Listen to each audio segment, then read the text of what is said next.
International's Q2 F25 earnings call. At this time, all participants have been placed on a listen-only mode. The floor will be open for questions and comments following the presentation. It is now my pleasure to turn the floor over to your host, Kim Sanders, Vice President of Investor Relations. Ma'am, the floor is yours. Thank you, Holly, and good morning, everyone, and thank you for joining us on today's call.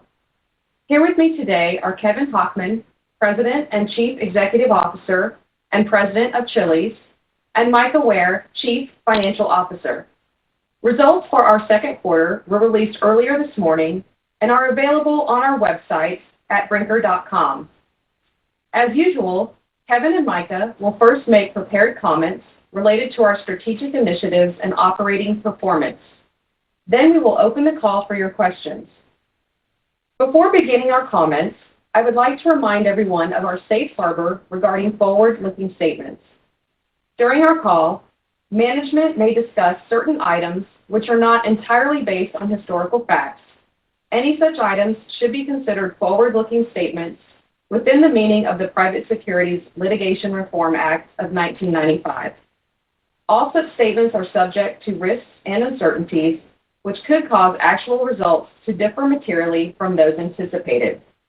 Such risks and uncertainties include factors more completely described in this morning's press release and the company's filings with the SEC. And of course, on the call, we may refer to certain non-GAAP financial measures that management uses in its review of the business and believes will provide insight into the company's ongoing operations. And with that said, I will turn the call over to Kevin. Thank you, Kim, and good morning, everyone. Thank you for joining us as we discuss our financial and operating performance for the second quarter, as well as our outlook on the remainder of fiscal 25. Before I start, I want to share that our thoughts are those that are impacted by the Los Angeles area wildfires, and I want to thank the first responders on the ground there. I also want to recognize our Chili's VP of Operations, Dale Bellata, and his restaurant teams in California, who are working hard to support the first responders with meals, as well as taking care of our team members who have been impacted by the wildfires. I'm proud of how our Chili heads show up for each other and our communities during times like these. Now let's give an update on the business. Chili's delivered another positive quarter in our turnaround and significantly outperformed the industry with same restaurant sales up 31% versus a year ago. We're pleased with our sustained momentum, the strength of the operational muscle we built, and our significantly improved Chili's guest experience. Throughout Q2, increased competitive promotional activity, pressure trying to undercut our value, tested our guest experience improvements, and the results are clear. Chili's turnaround has taken hold, and it is sustainable. Our growth continues to be well-balanced, driven by the introduction of a new generation to the Chili's brand and by existing guests coming more often. The investments we have been making over the last 3 years are working. Marketing is doing a great job of bringing guests in and putting Chili's back in culture again. Operation simplification, investments in labor, and facility improvements are working to get guests to return. In short, Chili's is broadly relevant again and delivering a guest experience that has restored its leadership position in casual dining.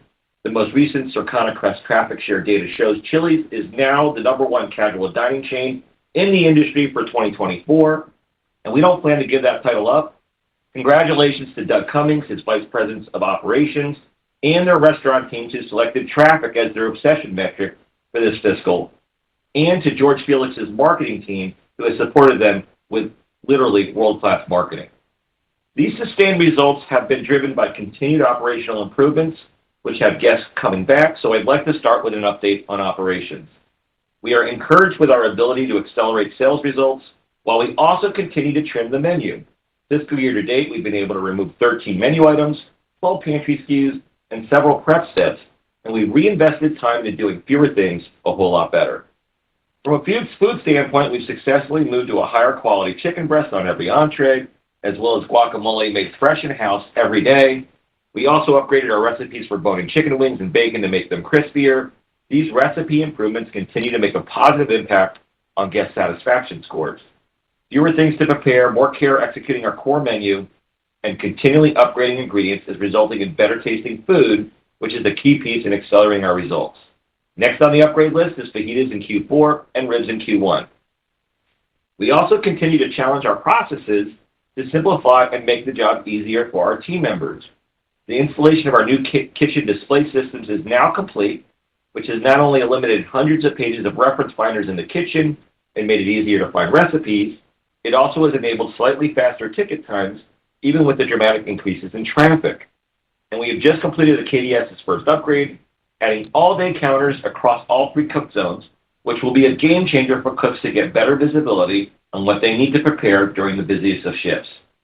3 other impactful operational changes we made recently include the use of steak weights to trim cook time up to 40%, the elimination of chicken portioning, and the removal of the It's Just Wing station tower in the fry area, Zone 1, which frees up space and time cleaning for the Zone 1 cooks. While we still offer the It's Just Wings virtual brand, we have removed enough complexity that allows us to dismantle this specific station that was simply too much space allocated for what is now just 1% of the business. Removing the wing station seems small, but it has a big impact that is important to our operation. Less items to prep, less equipment to clean, and more free space up in Zone 1, where much of the incremental volume driving our business is hitting the kitchen with high growth items like triple dippers and crispers. To wrap up our operations, I did want to share news of an investment we have decided to accelerate to convert the balance of our restaurants to turbo chefs, which are ovens that use a combination of modern cooking methods to rapidly accelerate cooking versus conventional ovens. Today, the majority of our system uses conveyor belt ovens to cook a variety of menu items like ribs, chicken, and quesadillas.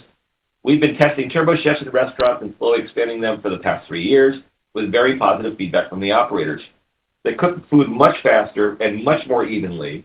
They put out less heat, making the kitchen more comfortable for our team members. They create superior tasting products like crispier quesadillas and ribs with a delicious crust. They save a lot of kitchen space, which helps with kitchen capacity in the future. They are much easier to clean, and they are much more reliable than the current conveyor belt ovens. We've been slowly replacing end-of-life conveyor belt ovens when they need repairs, and now with the sustained traffic increases, the time is right to upgrade the balance of our system to a piece of equipment that can properly handle our new increased volumes. Now let's switch gears and talk about marketing and menu innovation. We saw traffic and guest counts accelerate behind a continuation of our Better Than Fast Food TV campaign and the Triple Dipper social media campaign. As the operation gets stronger and stronger, it amplifies the return on our marketing investments through more frequent guest visitation. So while competitors can certainly price below our 3 for Me offer, it is very difficult for them to replicate the total value proposition given the amount of time and investment we have put into improving the experience. We have a multi-year head start on the industry. Our accelerated Q2 results in the face of hotter competitive offers are a solid proof point that replicating our Chili's success will be difficult for competitors to do in the near term. We also have big food innovation news coming in Q4 to bring excitement to the 3 for Me platform within our Better Than Fast Food campaign.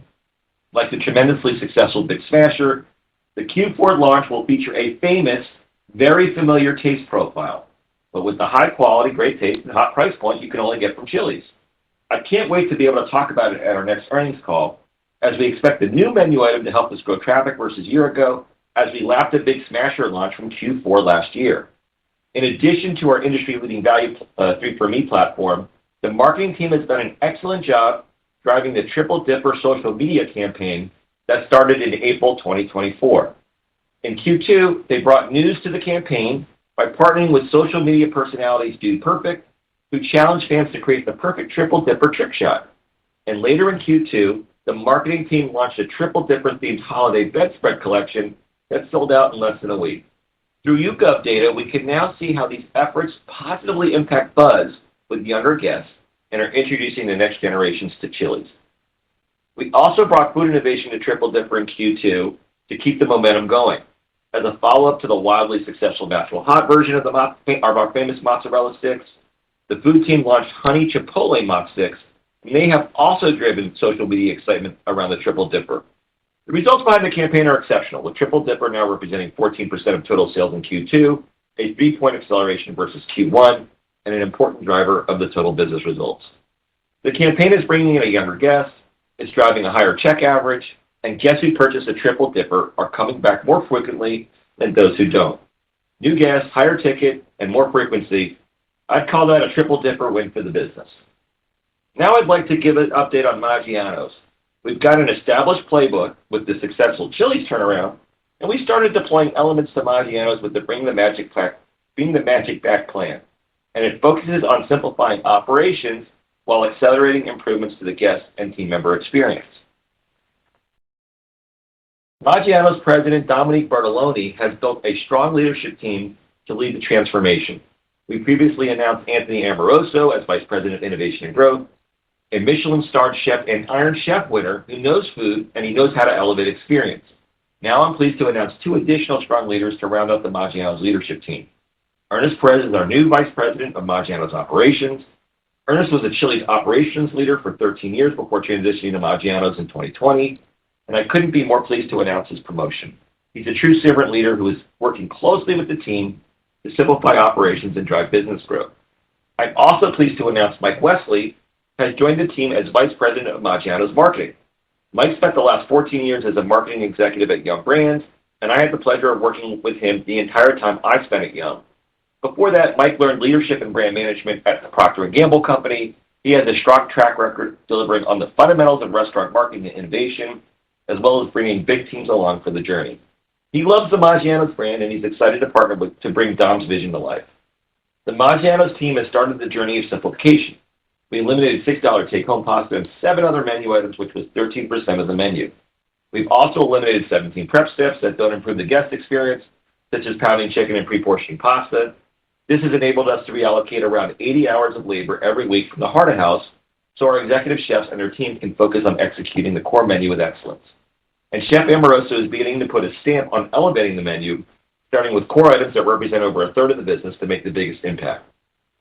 Two recent upgrades are our Maggiano's Caesar salad that now features scratch-made dressing, fresh baked croutons, and freshly cut romaine, as well as our meat sauce, which has been upgraded to a far more delicious beef and sausage bolognese served with a superior pasta noodle. Next on our upgrade list is what we think is the most delicious fettuccine Alfredo our guests will have ever tasted, an elevated crispier chicken parmesan topped with fresh mozzarella, a 30-layer meat and sausage lasagna, and our new meatball recipe that is made with American Wagyu beef to elevate spaghetti and meatballs, as well as other dishes. In addition to operations and food innovation, the new Maggiano's leadership team is working on big initiatives to improve speed of service and reimaging their estate, both of which I look forward to updating you on in the future. I do want to remind everyone that while we started growing sales immediately during the Chili's turnaround, it did take 5 quarters to start turning traffic trend, and it took 7 quarters to turn positive on traffic. So that should give you some type of guide on what we're expecting from Maggiano's. In closing, I continue to be encouraged by our business momentum. Our Q2 results demonstrate we're working on the right things the right way to drive long-term growth. What's even more encouraging about our turnaround is there's still so much more runway ahead of us for improvements and growth. My executive leadership team just finished our annual strategy planning meetings, and we have a clear line of sight into our future growth plans. While we've made great strides in areas such as food grade scores and service, we still have a lot more opportunity. Our ultimate goal is best-in-class casual dining guest experience. We see a lot more upside by staying focused on improving the business fundamentals, which includes continued upgrades to menu, service, and atmosphere, while also continuing to make our team members' jobs easier, more fun, and more rewarding. I look forward to sharing even bigger initiatives anchored on improving the fundamentals in quarters to come. Now, I'll hand the call over to Micah to walk you through our second quarter numbers and our updated guidance. Go ahead, Micah. Thank you, Kevin, and good morning, everyone. We're pleased with Brinker's second quarter results as we delivered record same-store sales and 600 basis points of margin expansion. Our strong performance is a direct result of staying focused on the fundamentals of food, service, and atmosphere. Our investor growth strategy, combined with our industry-leading value proposition, continues to drive sustained growth in our business. It's exciting to see our cross-functional efforts deliver results in such a big way, and I'm encouraged that we have more opportunity for growth ahead of us than behind us. For the second quarter, Brinker reported total revenues of $1,358 million with consolidated comp sales of positive 27.4%. Our adjusted diluted EPS for the quarter was $2.80, up from 99 cents last year. Both brands reported top-line sales growth, with Chili's comps coming in at positive 31.4%, driven by positive traffic of 19.9%, positive mix of 6.6%, and price of 4.9%. Chili's sales are a direct result of the investments we've made into marketing to drive the guests in and operations to bring guests back. We are back at the top of the consideration set, and we're committed to continuing to improve both the guest and team member experience. Turning to Maggiano's, the brand reported comp sales for the quarter of positive 1.8%, driven by 6.4% price, positive 0.3% mix, partially offset by negative 4.9% traffic. As Kevin mentioned, Maggiano's has started to implement its turnaround strategy. Dom and the team are closely following the Chili's playbook by eliminating discounting and improving the core menu and the service model. I'm excited about the brand's plans and the progress the team is already making. At the Brinker level, we made considerable progress on flow-through this quarter, with restaurant operating margin coming in at 19.1%, a 600 basis points improvement year over year, primarily driven by sales leverage from top-line growth. This resulted in favorability in all categories of food and beverage costs, labor, and restaurant expense. Food and beverage costs for the quarter was favorable 20 basis points year over year, with price offsetting 1.5% commodity inflation.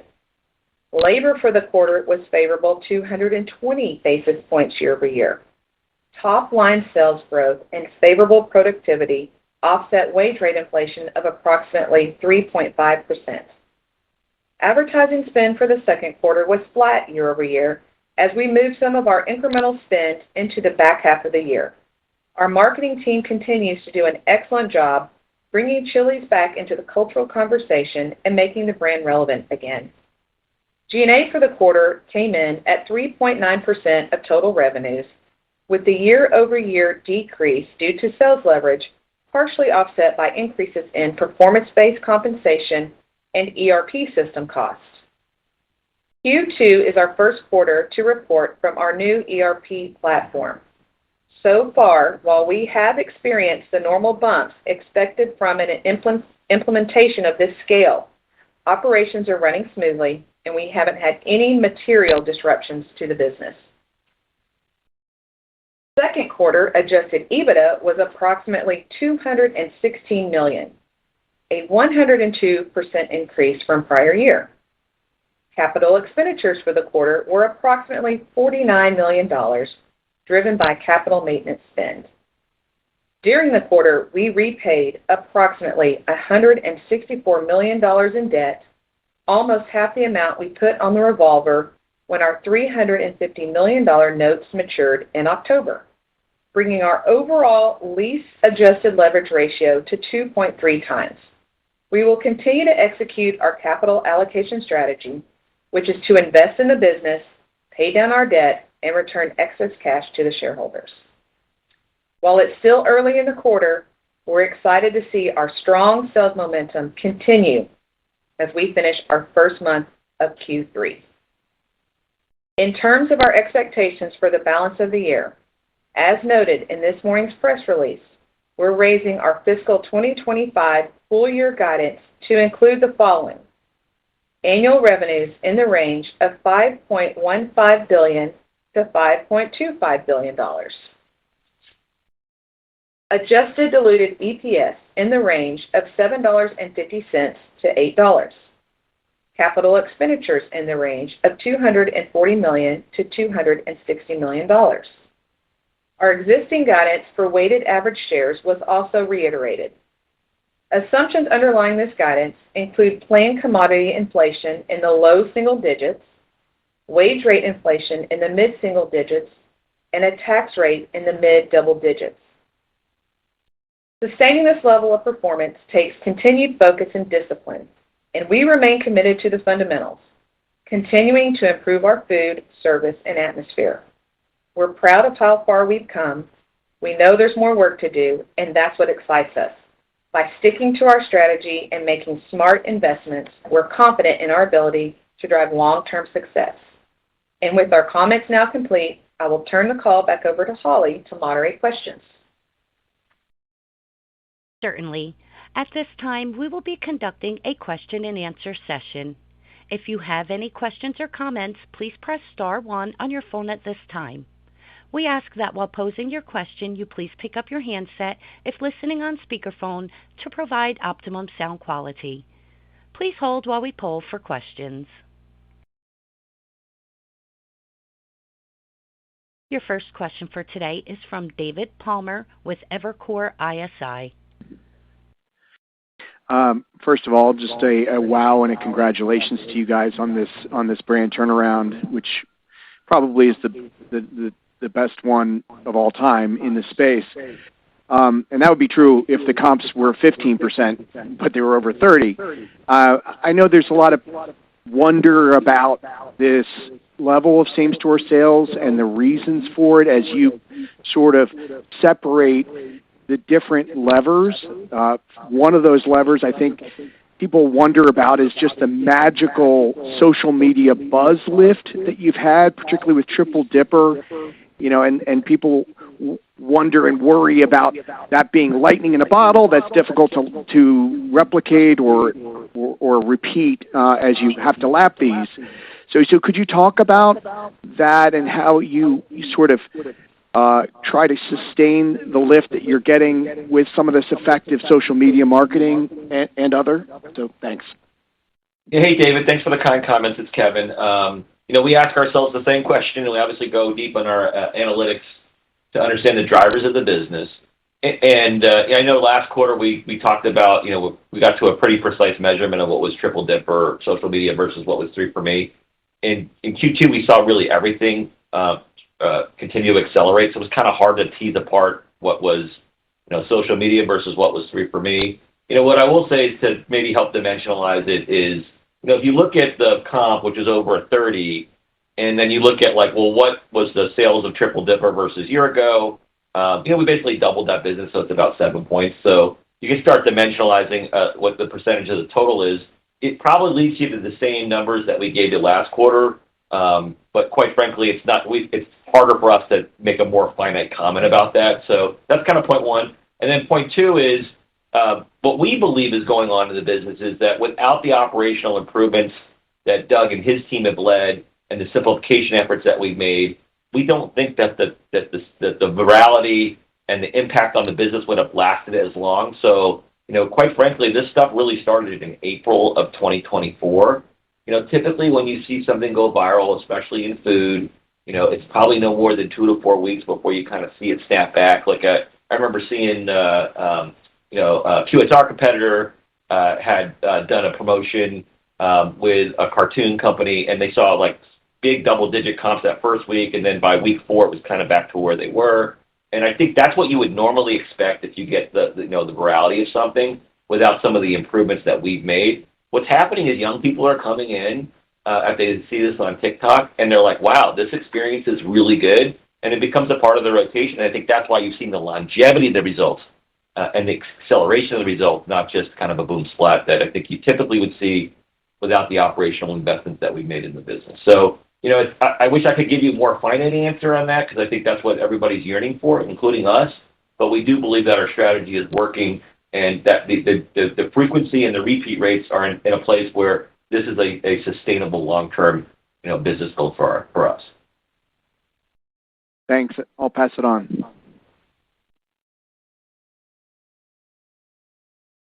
Your next question is from Dennis Geiger with UBS. Great. Thanks, guys, and congratulations to the team. Wanted to ask on value and kind of the latest, maybe, I'm not sure if I missed it, but as far as that 3 for Me mix goes, if maybe the 1099 within that, if there's anything to share, and specifically sort of those value scores, it sounds like everything's trending in the right direction. And Kevin, just kind of curious if those value scores are sort of trending as strong as the sales results, and maybe if there's anything additional on your thoughts on value and opportunities from here from a value perspective. So I'll start with just the trends on 3 for Me. So the 1099 bucket, it's up a little bit. Our overall 3 for Me it was about 19% last quarter, and it's just a little bit above 19 this quarter. So it's pretty similar. So we still feel really great about just the menu management and the ability for that platform to drive traffic into our restaurants. Kevin, if you want to talk a little bit more about just the whole value proposition, I think our value scores are definitely hanging in there. Yeah, from a value score standpoint, we are very, very strong. And, it's very clear that it's not about the lowest price point, because we actually had a lower price point 3 years ago. We used to have 3 for $10, not 3 for $10.99 with the trade up. And what's the difference in the business today than 3 years ago was you're getting a much more consistent experience. You're getting much more delicious food, and you're getting it in a much better atmosphere with friendlier service. And I think that is a huge part of the value equation that I think people underestimate. And, we were getting a lot of questions, 13 weeks ago when our competitor came out with maybe 8 weeks ago, the competitor was coming out with a lower price point. And I'll tell you the story. I'm talking with my vice presidents of operations. We had a meeting with them a few weeks ago, and I said, "Are you guys worried about that number, the $9.99?" And they all just started laughing. And I was like, "Why are you guys laughing?" And they're like, "Because we know how strong. We've been in the gym, we've been working out, and we are not afraid of competitors undercutting us." And I think that's what you're seeing in these results. I think everybody on this call were asking questions about how is this sustainable? Why can't someone go beneath you on price point? And the answer is they can. But can they deliver the overall value equation that we're delivering right now? I think that's going to be difficult to do in the short term. Got it. Great, guys. Appreciate that. One quick follow-up, if I could, just on the traffic success, and it sounds like it's new customers as well as increased frequency from the existing. Is there any more color you can give on that? Maybe how that's changed over the last several quarters you've had this level of success where it's more the increased frequency versus the newer customers. Any sense on a breakdown or any kind of other positive behavior shifts from your customer that you've observed over these last several quarters? Thanks very much. The only thing we could share with you in the last couple of quarters, Dennis, is that the frequency is getting better, and there's more new guests coming to the business. We can't give you any other granularity on it. It's a new discipline for us, and we're using tokenized data, and we just want to be careful about giving anything that's exact without really fully understanding how all the data works. So we're very hesitant to give, versus like when we give you traffic numbers and sales numbers. These are tools that we've had for a very long time and are very confident in. So we can say directionally frequency is up, new guests are up, but to give you that kind of detail, it's just going to be difficult to do right now. Makes sense. Thanks, guys. Congrats. Your next question for today is from Chris O'Cull with Stifel. Thanks. Congratulations, guys. Kevin, you mentioned a couple of product innovations coming in the fourth quarter, one being a big 3 for Me innovation. Just given the results you're seeing, why is the fourth quarter the right time to bring a new product to the platform? And then what gives you the confidence you can maximize the impact of really 2 new items, right? The 3 for Me innovation and then the fajita upgrade in the same quarter. Yeah. Hey, Chris, thanks for the question. So from a 3 for Me standpoint, we'll have been running basically that advertising for a full year, and we feel like the time is right to bring some new, fresh news to 3 for Me. Obviously, if we see a change in business trend when we turn on advertising, we'll go back to the other advertising, but it's going to be in a similar vein of better than fast food campaign, familiar taste profile that people know and love, but with the great taste and the hot price point of chili. So we're pretty confident that it's going to be sufficient to roll over the results. But obviously we're not going to be myopic about that. We're going to watch the results closely, and we can always flip back if we need to. So that's kind of point one. And then how can we support both? So the fajitas launch is really going to be focused on the operational improvements, the food improvements, and through menu merchandising only. So think about that as a thing that could really help our mix in the short term. And obviously, if the business takes off on fajitas, we could then potentially advertise it in the long term. So we don't think our advertising budgets right now are big enough to have 2 mouths to feed, so to have 2 things on TV. And we know that value is continuing to work, so we are not willing to move off of that right now, even if we are refreshing the message. So think about fajitas as kind of a ground war with menu merchandising, operational improvements, and food improvements. And then our new 3 for Me innovation will be the air war, where we use advertising to drive traffic inside the building. That's great. That's very helpful. And then just one other one. I wanted to ask about Chili's longer-term margin potential. I'm curious if you know what a sustainable store-level margin could be once the chain gets to, let's say, above $4 million in AUVs. Hi, Chris. It's Micah. So really good question about margins. So I want to take the opportunity to talk a little bit about Q2 expectations for this year and then the longer-term expectations. So I will say the 19.1 for Brinker margins was excellent in Q2. I think it is a little bit of an outsized earning just for this quarter. There are a couple things I wanted to point out. We had a really big change in our sales from Q1 to Q2 in the trajectory. And it did take us a little bit of time to really ramp up our labor spend in that quarter. So we were a little light in the beginning. We exited where we wanted to. We felt really good about the labor then coming out of the quarter. So that in turn caused us to have some really favorable labor that I still think we will definitely leverage labor as we move forward, but not at that magnitude. The second thing is the advertising. We were flat year over year. We did reallocate some of those dollars to the back half of the year. So I do think, again, that the 19 will be the peak, and then I think we will moderate a little bit on ROM in the last two quarters, probably coming in for the year at that mid-teens to even upper teens ROM for full-year expectations. So really pleased with all the progress we've made over the last few years. You mentioned AUVs. Just a few years ago, AUVs were at $2.9 million. Last year, they were at $3.6, and now we are over $4 million at $4.2. The great news is we think we can continue to grow these AUVs. So we actually have Chili's out there that are $8 and $9 million volume restaurants. So these are all basically in the same box. We also watch our guest counts, our dining guest counts really closely, and we know we still have a lot of upside there to continue to grow these AUVs. So the point of that is if we can continue to grow the AUVs, we know we still have upside in the margins. So really pleased with this year, the progress we're making, back to historical high ROM, probably even better if you adjust for some of the historical changes, and still think there's upside from here as we continue to grow the AUVs. Great. Thanks, guys. Your next question is from Jeff Farmer with Gordon Haskett.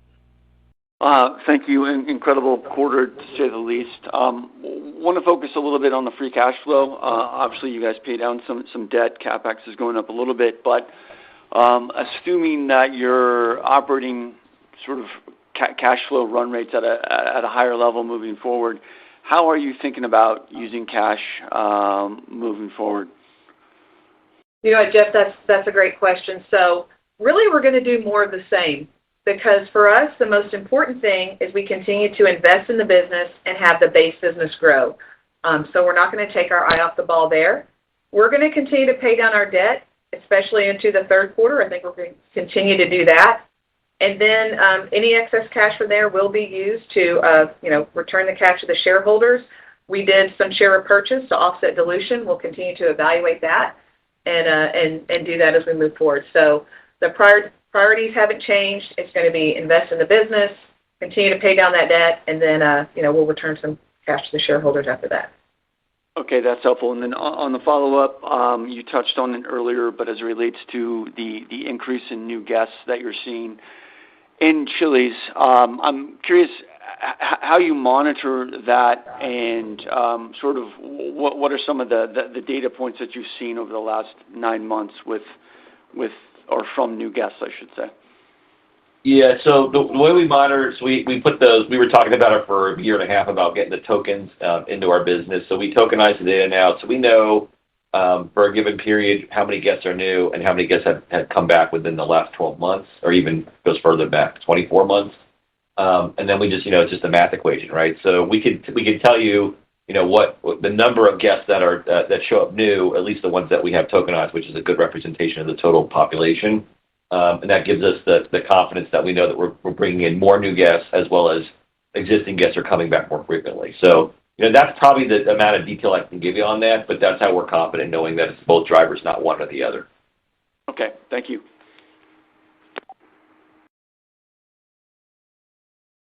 Your next question is from Jeffrey Bernstein with Barclays. Great. Thank you very much. Two questions. The first one, just following up on the very strong comps.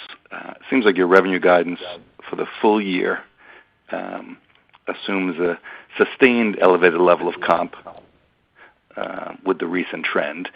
I know last quarter when you gave guidance, it seemed like you took perhaps a more conservative view on the forward comps. So I'm just wondering your confidence. I wouldn't think you could imagine sustaining a 30% plus comp, but just trying to get a sense for what your assumption is for comp through the back half of the year. And just so we can gauge maybe the momentum, can you share the monthly comp trend for October, November, December, and now January, especially with the weather impact? And then I had one follow-up. All right. So I can share this. So we had a big step change in the business. We've had it, but starting in October in the second quarter, obviously, we had a big increase.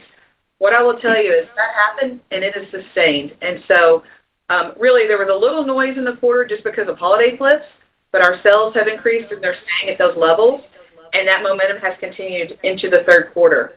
So really, none of the assumptions have changed. We know, we've talked to you guys what our price assumptions are. Mix has been elevated. Now Triple Dipper and the mozzarella sticks, we've added those to the appetizer menu. Those are highly incremental. We've been selling more of those. So our mix now will be in the mid-single digits as well throughout the balance of the year. And then, we feel like the business has moved and it's sustaining. So we're seeing that consistently every day and as we move. Great. And then, Kevin, just following up, you mentioned the Turbo Chef. Sounds like you've already had it in some units, but I'm just wondering how many more units are in need of the conversion, and any color you can provide in terms of how you would quantify the potential benefits. I know you gave a lot of soft metrics around better quality and consistency and whatnot, but anything else you can share, maybe the cost to convert or any quantifiable benefits you anticipate from that full rollout? Thank you. We're in about a quarter to a third. We can certainly follow up after the call with an exact number, but so the majority of the system still is yet to be converted. I'm not going to share any specific details on the speed and the overall satisfaction and food grade scores, et cetera, because there's just a lot of items that go through it. It'd be very complex.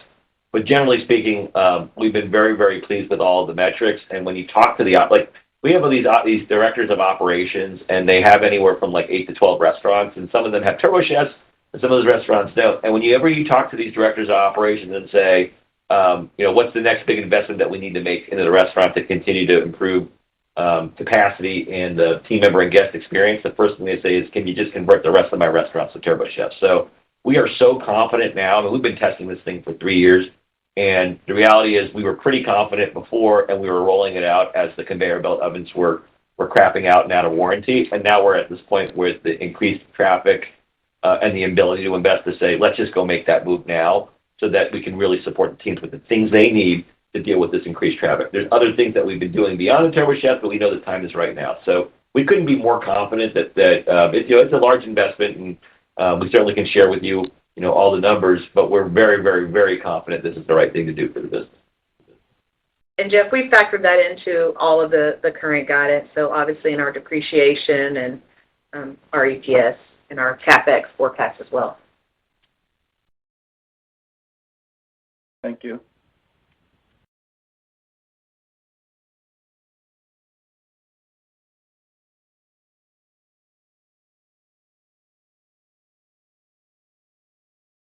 Your next question is from Brian Harbour with Morgan Stanley. Yeah, thank you. Morning. Congratulations, guys. Kevin, I guess just the mix piece, was that mostly driven by Triple Dipper? Or maybe just comment on, some of the other things that you see driving that, whether it's alcohol mix or you think anything that sort of adds to that as we go through the balance of the year? Yeah, Brian, it's Micah. So, like Kevin mentioned, our Triple Dipper sales year over year have doubled. And when we sell more Triple Dippers, it definitely drives our mix. So I would say that is the bulk of what's driving the mix year over year. We do have, like I mentioned, the mozzarella sticks. Those are incremental in the appetizer category. So we are seeing some mix from appetizers. So that's positive. And then there's a small amount that could be a little bit of desserts or kind of other everything rolled up. But those are the two big drivers year over year. Our alcohol sales, they're hanging in there. They're pretty flat, or the per 100s are up slightly. So everything is pretty solid on the mix. But those are the two main drivers. The Triple Dipper is a big mix driver year over year. Okay, got it. Thanks. Maybe just to push a bit on that sort of uses of capital question too, right? Micah, would you do you think that you'll just pay off the revolver, and then like longer term, do you want to sort of go back to growing units? Are there places where you think you could build new stores? Do you think you could sort of accelerate some relocations? Are there stores that you'd want to expand? And I guess, are there is there a cohort of stores that you think need full remodels? How would you think about that sort of thing? Yep. So, Brian, good question. So absolutely focusing, again, on the base business. We want to invest back in the business where we think it's smart. Right now we've been growing new units at Chili's. Obviously, when the brand continues to improve, that opens up more opportunities for that. So, we'll still evaluate those opportunities. You mentioned reimage, and that's something we're really excited about. Again, with our pillars, food, service, and atmosphere. We think atmosphere is very important. So we are ramping up with a new prototype design, which will then lead us to our new reimage design. So more to come on that, but that is something we think we can put our cash against as we move forward with our CapEx plans in the future to keep Chili's and Maggiano's relevant. So that'll be a big play there. So again, it's going to be focus on the business, because if we don't have the business growing, the rest of the strategy isn't, it's not as meaningful. So that's still the number one priority, and that's what we'll do with the cash moving forward. Thanks. Your next question for today is from John Ivankoe with J.P. Morgan. Hi, thank you. I wanted to, firstly, congratulations on everything. Kevin, you're going to write a great book on this someday, so we all look forward to reading it. Congratulations. And congratulations to the entire team. So the question is on CapEx. 240 to 260, I think, is the number this year. Certainly, if we go back in the history of the industry and the casual dining landscape, there's so many brands that were once good that didn't do their remodels, that didn't do relocations, that didn't do rebuilds, just because maybe the financial returns didn't pencil out at the point. And that, in other words, it wasn't necessarily the best use of capital from a return perspective, but in hindsight, it was necessary for the brand. So I asked the question in the context of the Chili's brand. You have units that are 20 years old, 30 years old, 40 years old, maybe even a couple older than that, maybe 50 years old, approaching. I guess not quite 50, but, in other words, getting up there. Talk about, since your system is so strong and people are so excited to work at your brand, how much of an opportunity, we may have, for Chili's to really be, a brand of the future from a physical asset perspective. 240 to 260 of CapEx, where does that number go? How much of an opportunity do you want to take forward, with the money that you now have to perhaps spend considerably more on the existing asset base? Thanks. Thanks for the question, Jeff. So I'll start off with kind of our approach to improving the estate, or accelerating reimages, and then I'll let Micah provide any color on the numbers and how we're thinking about that. So, right now, we really haven't done anything on reimaging yet. So we talk about food, service, and atmosphere.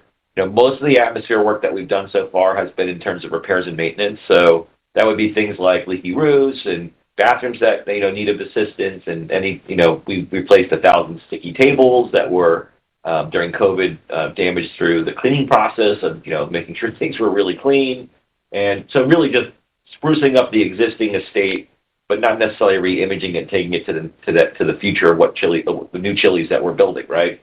That is going to be a focus for us starting next fiscal. So Jesse Johnson and Jim Fay, kind of our leaders. Jesse is our head of advertising and brand image, and Jim is our head of construction and in charge of the reimaging.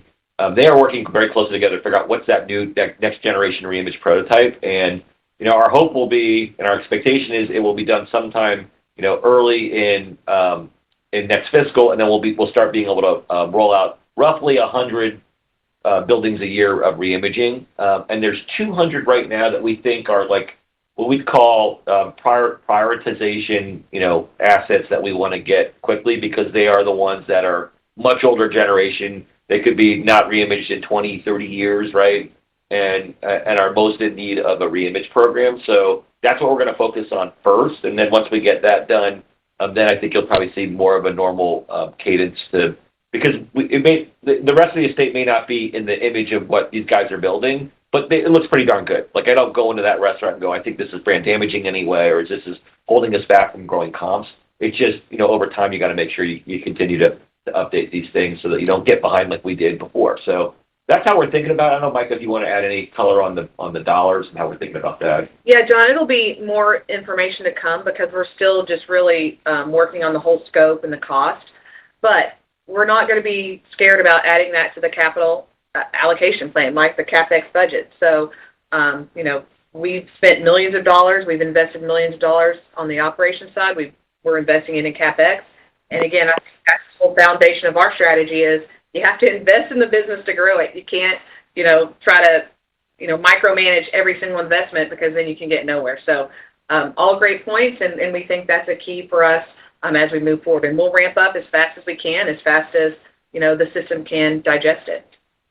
And I asked this, obviously in the context of some quick service remodels that we've seen, there's a scrape and rebuild package that's currently being talked about that's something like $1.8 million for a legacy quick service. And obviously eating inside of a quick service restaurant isn't nearly as important as a casual diner. So do you have, could you imagine over time that like a quarter of your units might be $3 or $4 million and a quarter just like some number materially lower than that? Like, how are you kind of, if you're willing to talk about it on this call or not, just kind of the range of projects, that we might be considering for Chili's over the next, several years?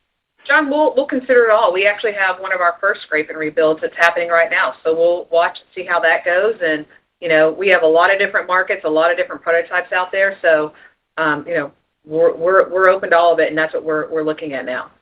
Well, you're in a great position to consider all this. So congratulations on everything. Thank you. Thanks, John. Your next question is from Brian Vaccaro with Raymond James. Hi, thanks and good morning.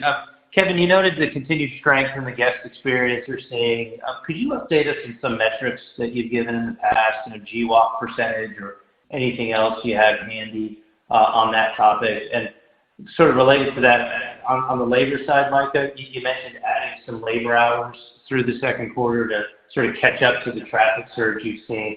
Is there any way to frame or quantify sort of that catch-up investment or to think about the relationship between hours and traffic going forward?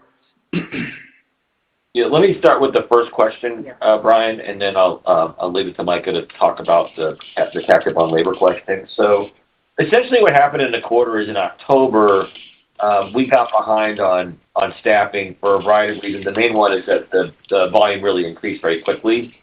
And by the end of the quarter, we had caught up. So what we saw was a little bit of a dip in scores in that first period of the quarter. And then progressively things got better as we caught up on the labor equation. So we actually ended the quarter, last year on GWAP, we were at 3.5%.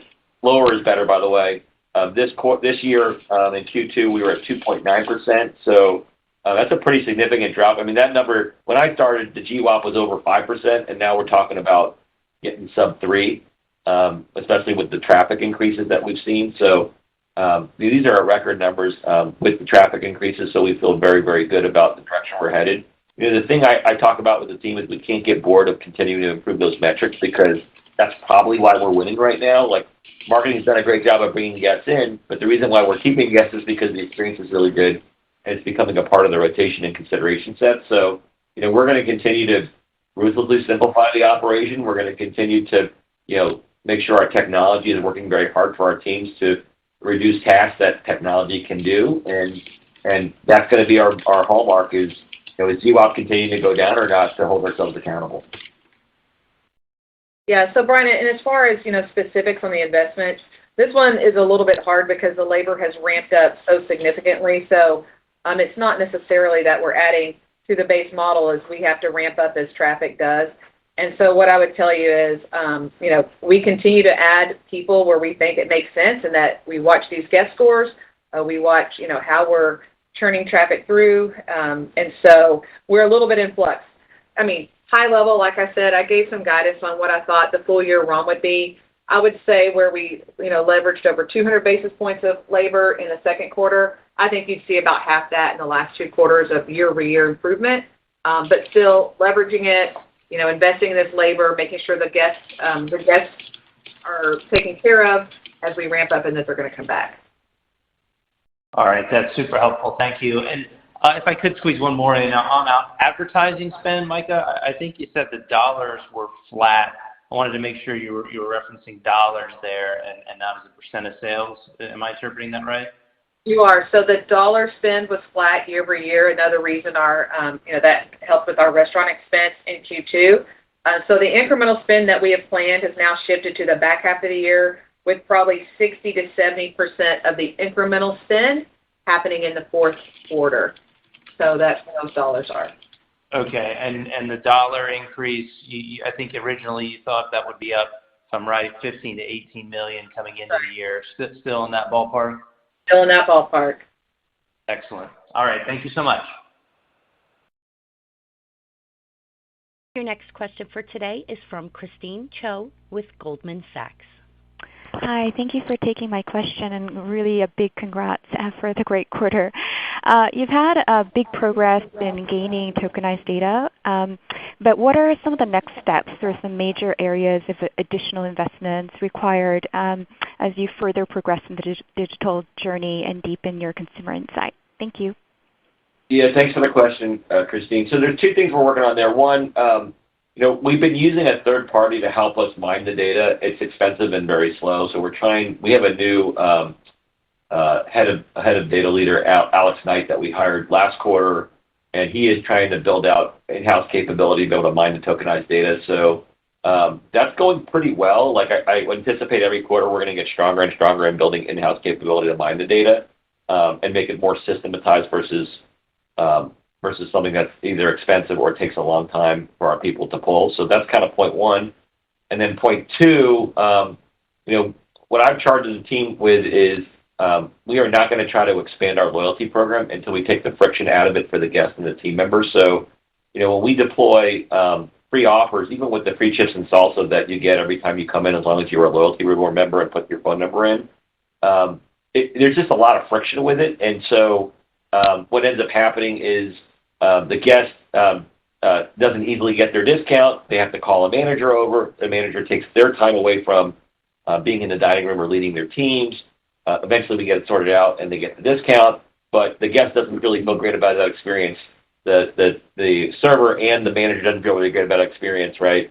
And ultimately, if we're doing this to drive loyalty, that's not driving loyalty for anything, right? So the direction I've given the team is let's get that friction out of redemption of My Chili's Rewards offers so that it actually is a loyalty building experience. And then once that's fixed, then we can start driving it again. So I don't really have a timetable of when it's going to get cleaned out, but the mantra for the team is unless it's supermarket easy, meaning you can just put your phone number in and and whatever discount you have in your cart comes out, I'm not that interested in continuing to drive it. And I'd rather just drive loyalty through improving the guest experience, the food and the atmosphere. So more to come on that because I do think it's more upside for our business, but we've got to get that thing operationally ironed out before we start really growing it.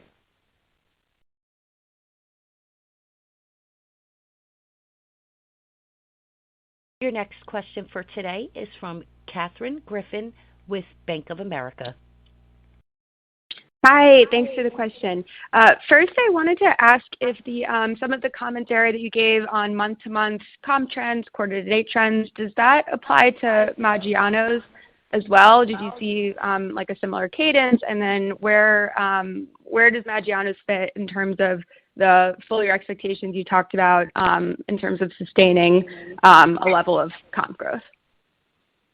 Maggiano's is in a different spot than Chili's, but their same-store sales were, pretty similar month to month as well. So again, there were some holiday flips in there.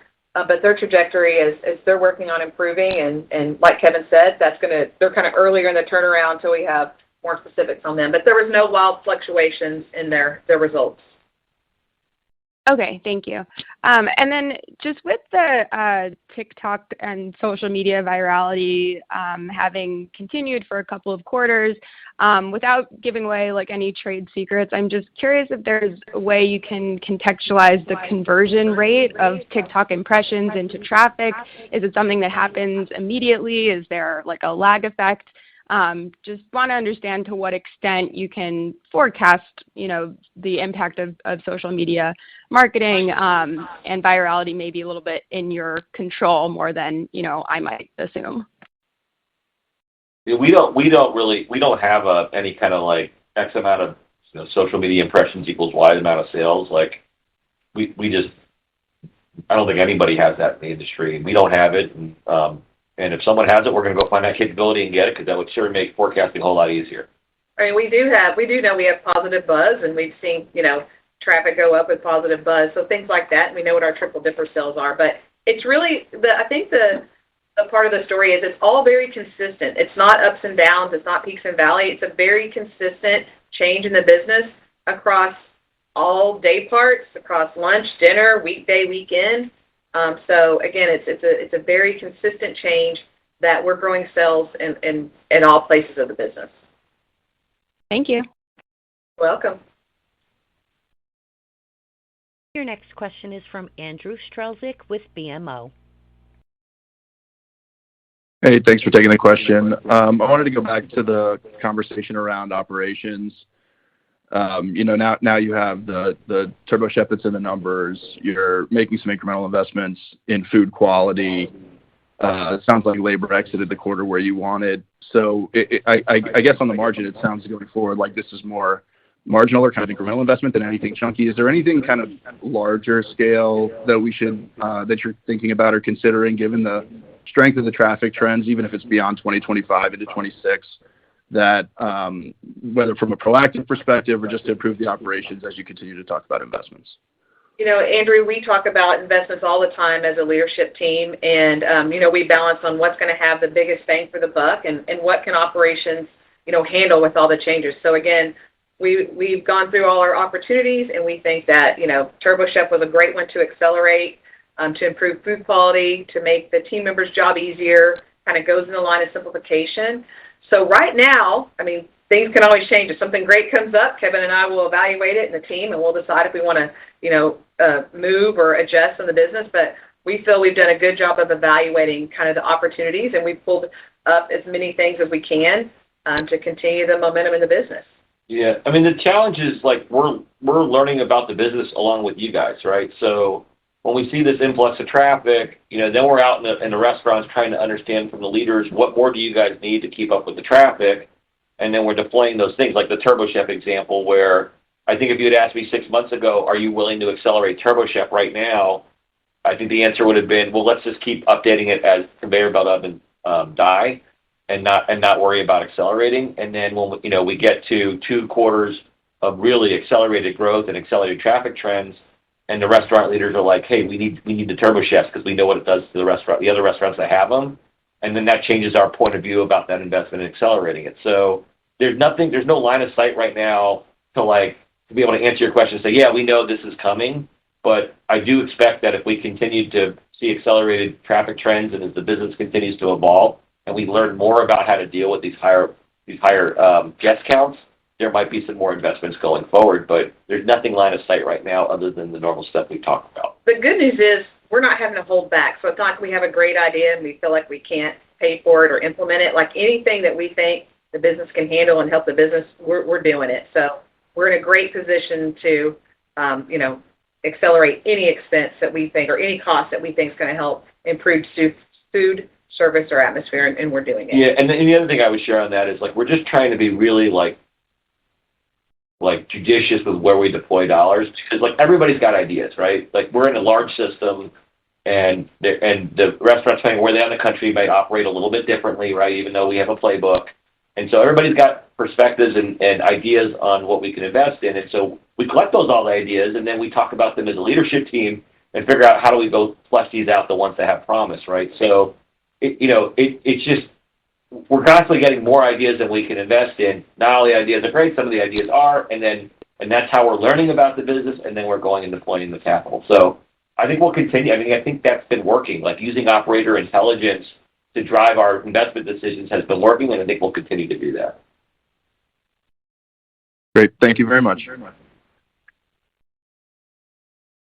Your next question for today is from Jon Tower with Citi. Great. Thanks for taking the question. Good morning. I guess I'd never heard of a cheese pull until my daughter showed me some of your customers doing it on social media. But it goes back to the question earlier related to your social media presence and just marketing in general. Obviously, you guys have found something pretty dramatic on social media platforms, and I'm just trying to think about longer term how you think about advertising dollars spend between the channels of traditional media. Have you guys kind of reached a saturation point on linear TV and perhaps connected TV, and or frankly a level of efficiency in other mediums that just makes sense for you guys to kind of hold the line from this point forward on your core Chili's brand versus continuing to add dollars to it? Yeah, how the marketing team thinks about it is like they're setting the menu mix based on the brand priorities. I'm sorry, the marketing mix based on the brand priorities. And right now we feel like the mix is where it needs to be. Like there's no real reason to go change the percentage of dollars spent on TV versus social because the results are so good, right? So the only thing we're really thinking about now is should we be deploying more dollars to marketing given the return on investment that we're getting from it, right? And we're really looking at it in terms of as long as we continue to grow sales and we feel like the paybacks are there, we're going to continue to invest the advertising dollars earned through the growth of the business, right? And maybe the marketing team's slightly tweaking and maybe putting a little bit more against social, but like I don't think there's any major media mix changes that we're going to be doing in 26 because whatever they're doing right now is obviously working really good, and so there's no real reason to make a radical shift. Yeah, we're staying pretty consistent as a % of sales, John. Obviously, that as the business improves, that gives us a few more dollars to invest, but we'll keep. Right now, we're going to keep with the program. Okay, makes sense. And maybe just pivoting a little bit in terms of the customer usage. I appreciate everything you provided so far in terms of Triple Dipper looking better, but maybe perhaps across day parts or weekends versus weekdays, how the business has been performing. Has there been any relative standouts? Obviously, the whole business looks like it's doing well, but curious to get any more insights there. You know what, John? That's what I love is when I look at all the pieces. All the pieces are growing. So every income level is growing, every demographic's growing, all the day parts are growing. Off-premise, on-premise, all of it. So there's no real standout of it's one region or it's one day part. So that really gets back to we know that the fundamentals of improving food service and atmosphere is just improving the overall business. And so all these things are working together so that, all pieces of the business are getting better. And that's, again, why we're so confident that this is sustainable. Got it. Thanks for taking the questions. Yeah, thank you. Your next question is from Jim Sanderson with Northcoast Research. Hey, thanks for the question and congratulations on a great quarter. I wanted to go back to some of the comments you made on operational improvements, notably adding the Turbo Chef. You're going to be removing the wing tower. How do these changes solve problems at the operator level? Meaning, is this a way to improve throughput? Is it a way to reduce wait times on peak periods? Does it accelerate throttling for digital orders? Just any feedback on how this translates into improved operations given the visibility you have from store-level feedback? Yeah, hey, Jim, it's Kevin. So it really depends on the item. So maybe I'll just use two examples so you get a flavor for like how we think about these things. So let's take the It's Just Wings wing station in Zone 1. So that's a pretty big tower. We got a bunch of sauces that are housed there. There are bowls for every sauce. So if someone orders the mango habanero wing through It's Just Wings or through Chili's, they'll take one of the bowls out, they'll put the wings in, they'll toss it in the mango habanero, and then they'll clean out the bowl and put it back into the station. The station is like, 5 or 6 feet tall. It takes up a lot of space in Zone 1 where we're doing all the frying. And so that's an example where, hey, if we get rid of a couple of the sauces that are offered on It's Just Wings and Chili's, we can dismantle that station and just put bottles on the line and just have one, just have a couple of bowls that stack on the line to be able to do this, right? When you take that station out of zone one, it literally gives you more space to then put another body in so you can body a weekend, right? So Friday night, Saturday lunch, where they actually need more people in the fry zone, you now have physical space to be able to do that, right? So think about that example is about there's less cleaning time, there's less things to clean to get rid of the station.